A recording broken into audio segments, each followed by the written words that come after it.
بسم الله الرحمن الرحیم. قدرمند لیدونکو اوریدونکو او ګرانو هیوادوالو سلامونه او احترامات مې ومنئ. نن 3 د اپریل کال 2018 چې جمعة المبارک سره سمون خوري ستاسې په خدمت کې حاضر یم.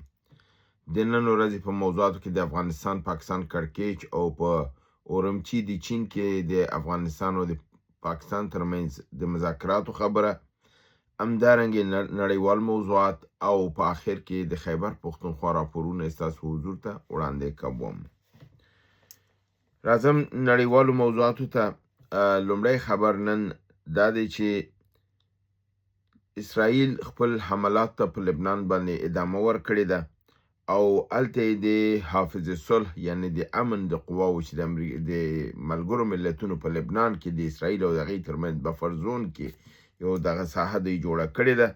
په هغې کې دوی 3 اندونیزیایي پوځیان وژلي دي. اسرائیل وژلي د ملګرو ملتونو کسانې اردوی وژلې ده. همدارنګې فرانسوي سربازان هم وژلي دي.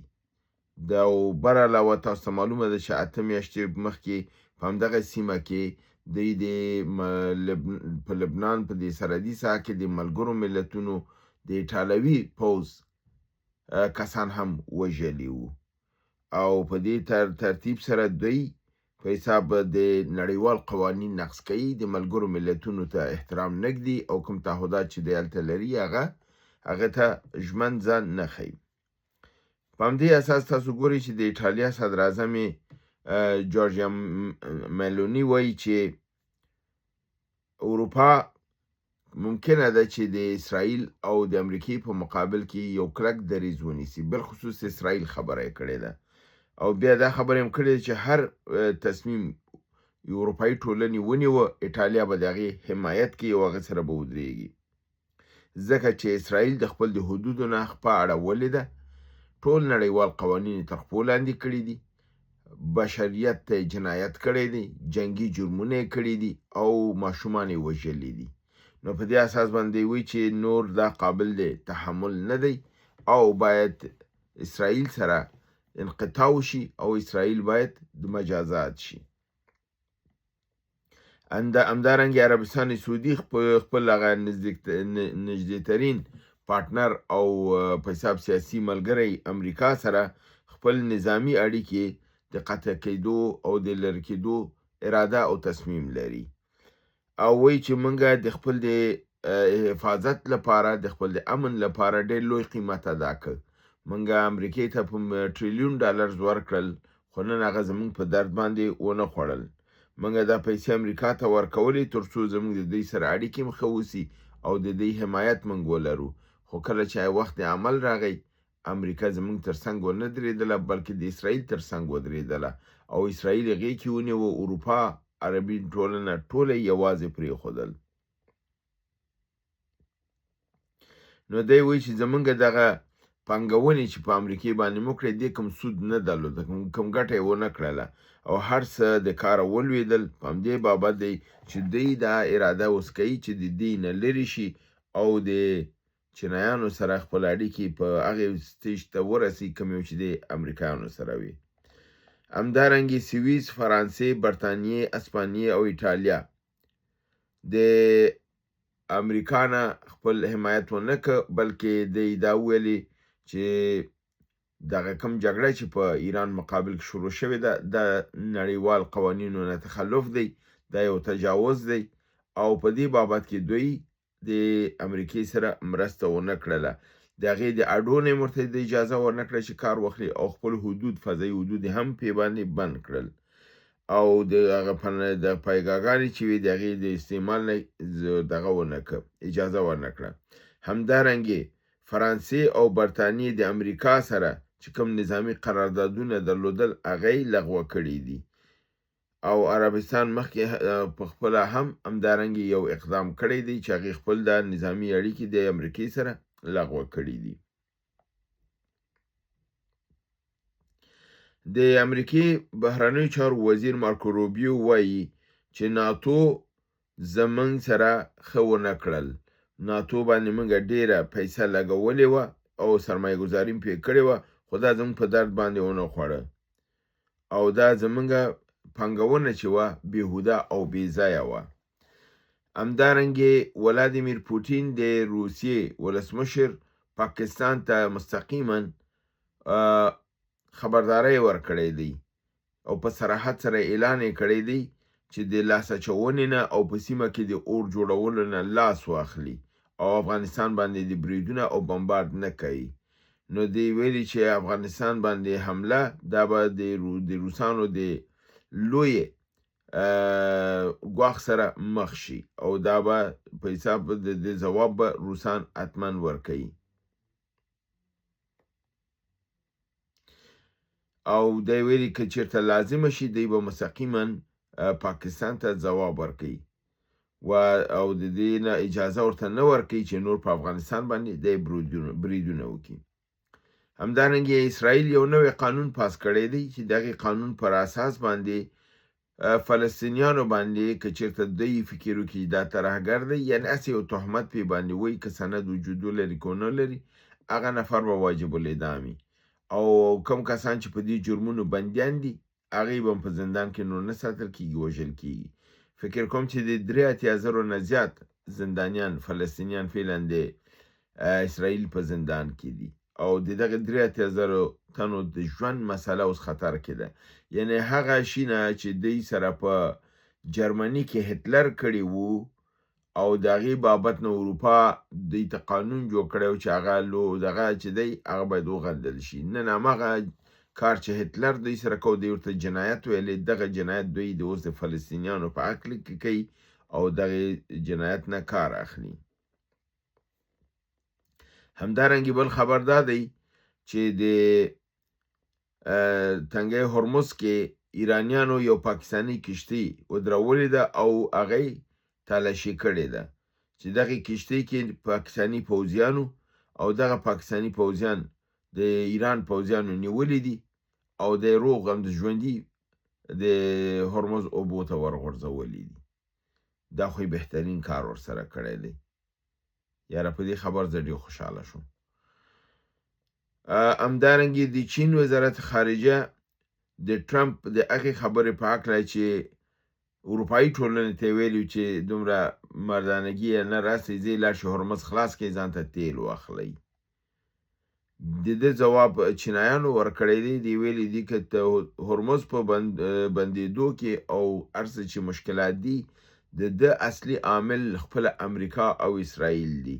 دوی غیر قانوني جګړه شروع کړې ده او د خلاف د نړیوالو قوانینو پر ایران برید کړی دی. نو چې هرمز بند شوی دا د امریکې د لاسه بند شوی دی د بل چا د لاسه نه دی بند شوی. همدارنګې اوس ټرمپ یو بله خبره هم کړې ده چې هغه تاسو ته معلومه پرون مې تاسو ته وویلې چې د ایران باندې اوله کې چې برید یې کوه نو دی ویلې چې یورانیم غنا مسله ده. بیا پس یې ویلې چې د نظام د تغییرولو مسله ده. بیا ورپسې د هرمز مسله منځته راغلله.